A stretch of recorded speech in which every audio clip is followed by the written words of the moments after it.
Banyak sekarang anak Gen Z yang dimana mereka tuh mau sukses, cuman cara dia itu malah bikin bukan sukses tapi malah bikin miskin ya. Nah, ada beberapa hal yang dimana yang harusnya Gen Z itu sekarang harusnya sukses banyak ya, yang bersigma dia udah bekerja keras, udah kerja cerdas segala macamnya, tapi kok tetap aja ngestak di situ aja, bahkan bisa dibilang mereka tuh miskin ya, cuy. Hello guys, welcome in Bang Ari Jenong. Jadi kali ini aku mau sharing kalian kalau misalnya ini berdasarkan analisa aku ya, bukan pengalaman aku, dan juga berdasarkan analisa yang dari YouTube, media sosial, internet dan lain-lain. Kenapa zaman sekarang bisa dibilang Gen Z itu banyak yang dia berusaha untuk sukses tapi dengan cara yang miskin ya. Contohnya apa? Nah, hal kecil kayak apa? Kayak judol. Nah, tentunya Gen Z sekarang bisa dibilang itu ya mungkin lu ngerasa kalau misalnya di sekitar lu nggak ada.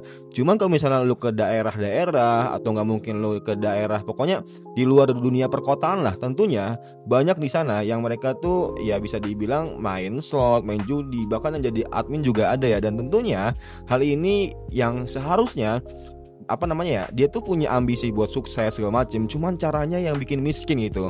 Dia nggak sadar kalau misalnya kenikmatan itu cuman sesaat di awal-awal dikasih keuntungan segala macam, cuman udah 4 bulan 5 bulan 6 bulan itu bakal rugi lagi ya cuy. Dan bahkan ya ujung-ujungnya ya udah, lu bakal kayak kembali lagi ke sebelumnya tanpa adanya hasil kerja yang lu udah bangun sebelumnya. Dan tentunya hal ini tuh yang ada malah sia-sia tentunya. Untuk yang kedua, kalau sebelumnya itu dari judul, sekarang itu trading. Nah, tentunya nggak semua trading itu orang-orang berhasil di trading.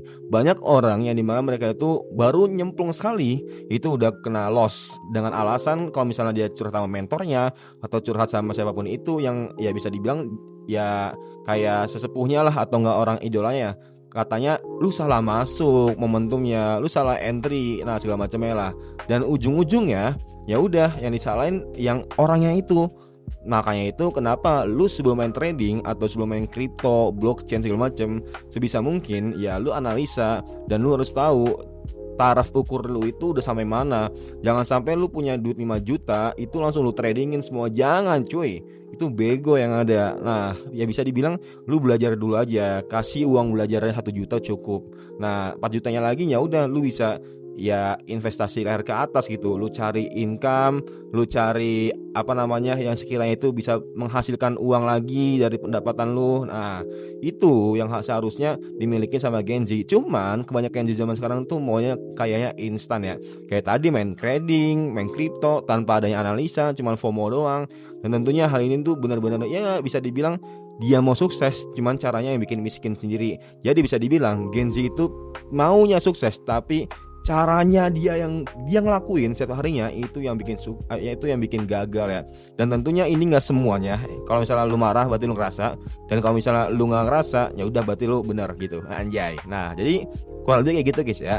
Jadi buat teman-teman di sini yang merasa Gen Z mungkin ya, lu mau umur 18 atau enggak umur 30-an atau enggak 40-an segala macamnya lah, pokoknya nanti nonton video ini jangan sampai teman-teman ya mau sukses cuman cara yang instan. Enggak ada cara yang instan untuk sukses, pastinya banyak hal-hal yang teman-teman laluin sebelum cara kesuksesan itu sendiri. Contohnya kayak Bang Timothy, baru Timothy itu dari umur 15 tahun udah bekerja, dan zaman sekarang kan tentunya banyak ya guys ya, banyak 90% orang yang bekerja itu mulai ketika dia habis lulus kuliah.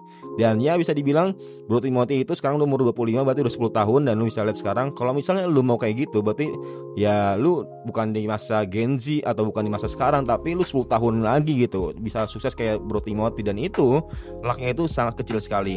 Dan mungkin lu bisa ikut kayak Bang Andrea Hakim atau enggak siapapun itu yang sekiranya masih bisa lu kejar, atau enggak lu bisa dibilang ya seimbangin lah kurang lebih lah. Dan mungkin itu aja guys ya. Dan kalau misalnya ada yang ngerasa, tolong banget ubah dari sekarang mindset kalian. Jangan sampai judul, trading, kripto, apapun itu jangan sampai teman-teman ngelakuin kalau misalnya tanpa ada analisa. Kalau judul udah nggak ada basa-basi, nggak ada persyaratan, nggak usah main guys. Nah karena itu udah pasti memiskinkan kalian. Dan kalau untuk trading, kripto, blockchain, apapun itu, nah kalian sebelum main jangan sampai sekedar FOMO aja, tapi harus bisa nganalisa segala macamnya. Kalau bisa teman-teman ada circle atau kelompok ya yang dimana kalian sama-sama nganalisa, tentunya itu 24 jam, nggak cuma sekedar ambil untung, tapi teman-teman pasti ada ngerasain ruginya juga. Nah mungkin itu aja guys ya, semoga bermanfaat and see you next time, bye.